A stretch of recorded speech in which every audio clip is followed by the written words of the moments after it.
एक चीज समझ लीजिए, ड्राइवर कितना ही अच्छा हो, अगर गाड़ी घटिया है तो यात्रा सुरक्षित हो सकती है क्या? जोर से बोलिए जरा।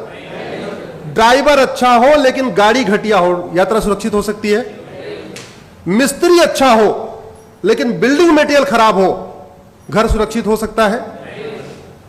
डॉक्टर अच्छा हो लेकिन दवा घटिया हो, शरीर स्वस्थ हो सकता है क्या?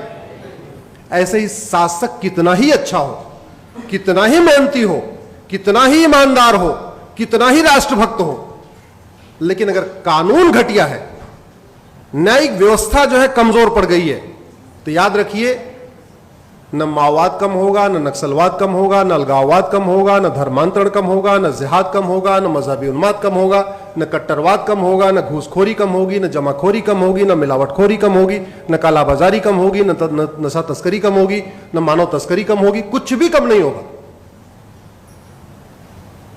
जो समस्या भारत में है वो अगर अमेरिका में नहीं है, तो क्या अमेरिका के राष्ट्रपति हमारे प्रधानमंत्री से ज्यादा काबिल है, ज्यादा मेहनती है, ज्यादा ईमानदार है? नहीं। डिफरेंस क्या है दोनों देशों में? कानून। That's it. केवल और केवल, केवल और केवल। और याद रखिए, अगर आप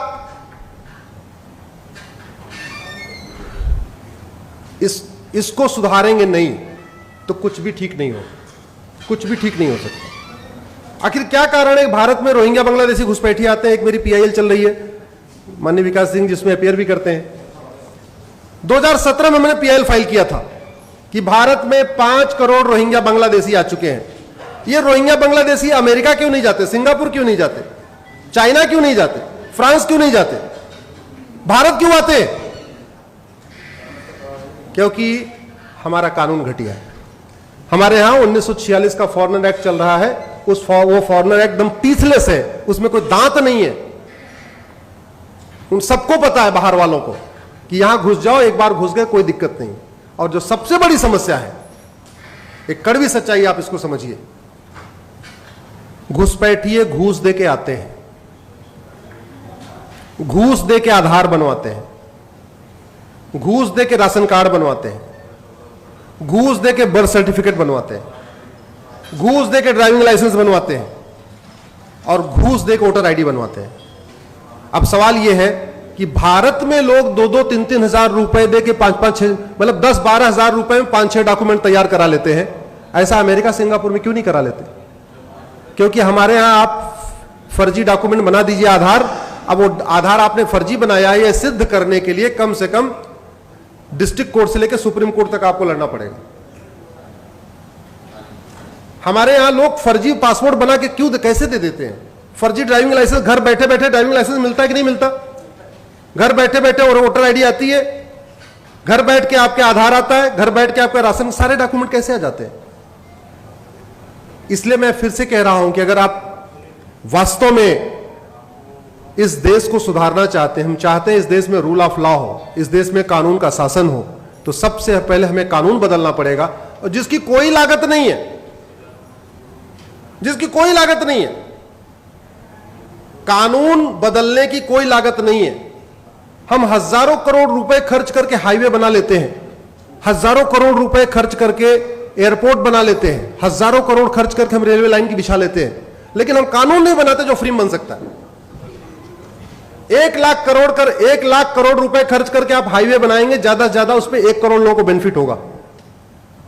1 लाख करोड़ रुपए खर्च करके आप मुंबई दिल्ली का एक्सप्रेसवे बनाएंगे, उस पे 1 करोड़ लोगों को फायदा होगा, उतने लोग चलेंगे। लेकिन आप फ्री में अच्छा कानून बना दीजिए, 140 करोड़ लोगों को फायदा होगा। भारत में जुडिशियल रिफॉर्म खर्च करने पे ज्यादा से ज्यादा 10,000 करोड़ का खर्चा आएगा, मैक्सिमम 10,000 करोड़। इतना तो हमारे देश में चुनाव के बाद लोग मुफ्त में बांट देते हैं। कोई कलर टीवी बांट रहा है, कोई वॉशिंग मशीन बांट रहा है, कोई जो है मंगलसूत्र बांट रहा है, किसी राज्य में अलग अलग, कोई किसी राज्य में लैपटॉप बांटा जा रहा है, किसी राज्य में स्मार्टफोन बांटा जा रहा है, कुछ न कुछ फ्री में बांटा जा रहा है। ये कितने दुख की बात है हम आजादी की 75वीं वर्षगांठ मना रहे हैं। हमारा थाना आज भी अंग्रेजी कानूनों से चलता है, हमारी तहसील आज भी अंग्रेजी कानूनों से चल रहा है, हमारा जिला आज भी अंग्रेजी कानूनों से चल रहा है, हमारा हाई कोर्ट आज भी अंग्रेजी कानूनों से चल रहा है, हमारा सुप्रीम कोर्ट आज भी अंग्रेजी कानूनों से चल रहा है। हम इतने सक्षम नहीं हुए कि हम अपना कानून अपने हिसाब से वर्तमान रिक्वायरमेंट के हिसाब से बना ले। मंगल पे जाने की तैयारी, चंद्रमा पे पहुंच गए, मंगल पे तैयारी चल रही है, बड़े बड़े रॉकेट लॉन्च कर दिए, लेकिन मैकाले का बनाया हुआ 1860 का इंडियन पिनल कोड हम नहीं बदल पाए। मैं भी अमेरिका का फेडरल पिनल कोड पढ़ रहा था, तो मैं उसमें कंपेयर कर रहा था कि जो घटना उदयपुर में हुई है, अगर यह घटना अमेरिका में हुई होती तो कितनी सजा मिलती। हमारे इंडियन पिनल कोड में एक धारा है 302, मर्डर। पति पत्नी को मारे तब भी 302, भाई भाई को मार दे तब भी 302, सड़क पर रोड रेज हो जाए तब भी 302, आतंकवादी मार दे तब भी 302, एक बिस्वा जमीन की लड़ाई हो जाए, मर्डर हो जाए तब भी 302, 10 बीघे जमीन की लड़ाई मर्डर हो जाए तब भी 302। हमारे पूर्वांचल में कहावत है, सब धान 22 पसेरी। जो लोग पूर्वांचल के होंगे जानते होंगे। अमेरिका का मैं फेडरल पिनल कोड पढ़ रहा था, मर्डर की अलग धारा, बुचरिंग की अलग धारा, जेनोसाइड की अलग धारा, हेट क्राइम की अलग धारा, टेररिज्म की अलग धारा। तो जब मैंने कैलकुलेट किया तो पता चला कि कन्हैया को जिसने मारा उदयपुर में, अगर उसने अमेरिका में मर्डर किया होता उसको 550 साल सजा होती। अमेरिका में कितनी होती? 550 साल।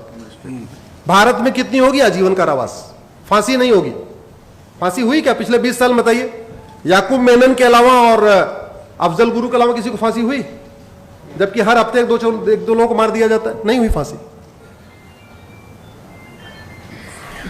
तो इसलिए मेरा यह कहना है कि सबसे पहले जो सरकार कर सकती है देश हित में, बिना किसी बजट के, कम से कम पैसे में, बिना लोगों पे एक्स्ट्रा टैक्स थोपे हुए, वो जुडिशियल रिफॉर्म कर सकती है, जो ये विषय है।